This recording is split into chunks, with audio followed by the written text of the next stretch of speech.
Hello everyone, this is my reverse engineering project, and for my project I did a micron stopwatch. These are stopwatches or timers that we use at school for labs and things. So the purpose is to measure time. This one is operable, and it was still operable even after I took it apart and put it back together. I say for the most part. I'll show you a picture of what it looks like at the end. It is easy to use. It has 3 simple buttons and they're clearly labeled. The lap button, which is here, the start and stop, and then the on button and a reset. Is it repairable? Yes. To an extent, parts of it are. It's actually the reason that I chose this object. So like I said, we use them in school or in our classes for our labs, and we usually buy them in a pack of about 6 of them. And I don't know what the length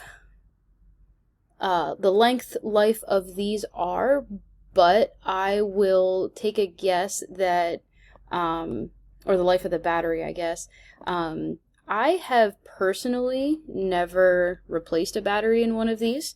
I'm not saying that it isn't done, but it might just be disposed of when the batteries die. I am not 100% sure of that, but the reason why I wanted to kind of take it apart was I wanted to see where the battery was and if it actually is replaceable and if it's easy to do. Alright, so the purpose of its shape, it fits easily into, into the palm of your hand. I have really small hands and it easily fit into my hand. The weight, it's pretty lightweight, so it's easy to hold. As you're doing a lab, you can just kind of have it in your hand. And it has a little magnet on the back, so I have it on my fridge here. It's lightweight enough that when you stick it up on the fridge, it doesn't slide down or anything like that. The color, it's not relevant to its function, really, but it's brightly colored. It's, something you might find, in an elementary classroom. They're kind of very elementary colors, but it's something that if we were doing a lab and, you have your beakers and you have all of your papers and everything on the lab table, you have this bright red timer and it doesn't really blend into all of your surroundings, which is a good thing. So one way that you can use it, you can hold it, it can be magnetized, or it can actually clip onto things. So this video right here is just me showing the clip on the back, so it can be clipped onto an edge of something so that you could hold it that way. So I kind of looked at it a little bit first before I attempted to take it apart because I needed to see what tools I needed to use. And so there was one screw that was holding it together and it was a really tiny screw. So luckily I have an eyeglass repair kit and I was able to find this little screwdriver here and it worked perfectly. So the tiny screw was in the back. There was actually a hole in the clip and then it went through to like the back of the timer. So once you unscrew that, then nothing really happened after that. What I had to do then was to get the clip off. This pin was holding in. You can see that it's there's like 2 little prongs there, and they match up with those 2 little prongs.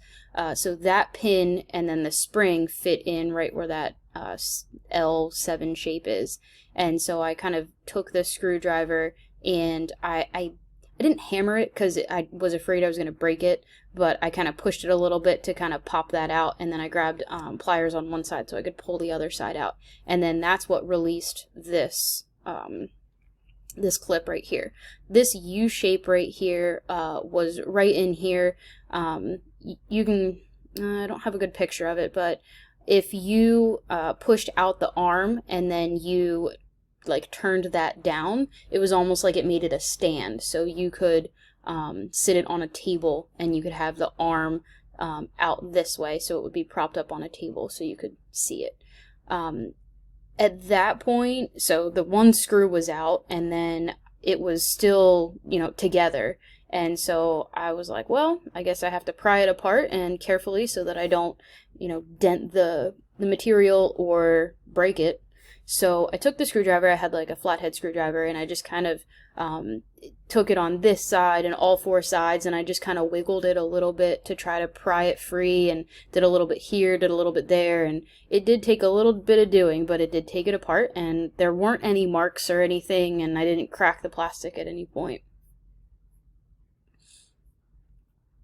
Alright, so this is the back right here, and then this is the front with the printed circuit board that's still attached to it there. And so I kind of, at first I was looking at the circuit board because that just brought my eyes to it, and I am assuming, being a science teacher, the PB just brought my brain to lead, so I'm assuming that means no lead, which would be a good thing. And then looking at the plastic, you can kind of see it right here. It's printed ABS in capital letters. So that is the plastic that it is made out of. It's a thermoplastic polymer. I don't really know too much about it, so I had to do a little bit of research. And basically one of the reasons that this is used is because when ABS is in a certain temperature, it can be liquefied, and then it's easily injection molded. Which is why you can have all of these little tiny holes and all of those things to make it fit into each other. So right when I opened it, I saw this sticker right here, which I was like, great, then the battery can be replaced, and it actually gives you the battery number. So I was like, let's go see how much that battery actually costs. And so this right here, I just Googled it. I think that was actually Walmart. It's out of stock, but that battery right there was about $5. And I say 2 to 5 because I looked on Wards, which is, if you're science teachers out there, you know what Wards is. It's basically a place where we order a lot of science things, and they have replacement batteries, and those were about $2.45 or $2.50, I believe. And then the one from Walmart would be $5. So not too bad for a replacement. Alright, so then I wanted to take the circuit board off and see what that was all about. So there were actually 5 screws that were holding the circuit board on, and you can see the holes all around here.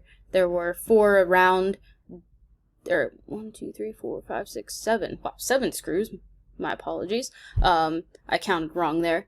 There were 5 that were around the outside. I think that's what I was thinking, was there was 5 around the outside, and then it wouldn't come off, and I was like, what is going on? There's actually 2 that were in the middle that were holding that on. So that's where I got the 5 from, and then the 2 were in the middle. And then, so I was kind of checking out the circuit board a little bit, and I was kind of, researching what all these things mean, because I'm not really up on circuit boards. So the PCB is a printed circuit board, and it's 1 millimeter thick, and I was trying to, look at all these tiny little things that were around. I noticed that there was a little, these markings here looks like maybe like a gel substance that was kind of poured over there, over the little circuits on here. So I thought that was kind of interesting. And then the battery is held right in this circle right here. You can see better view up here. So there were like 2 prongs on either side that were actually welded to the circuit board. And then there's just that covering, and then there were 2 prongs here that I had to take pliers. They were initially up and down like this, and then I had to pry them out so that I could attempt to get the battery out. When I pried them up like this, I kind of shook the circuit board, and it still wasn't coming out. So I had to take, I took my little screwdriver and I just kind of pushed it from one end to get it to slide out, and there it is. So it is able to come out. It took a little bit of doing because I had to, well, I wouldn't necessarily have to take the circuit board off of the timer, but I would have to pry it open and then lift up the prongs.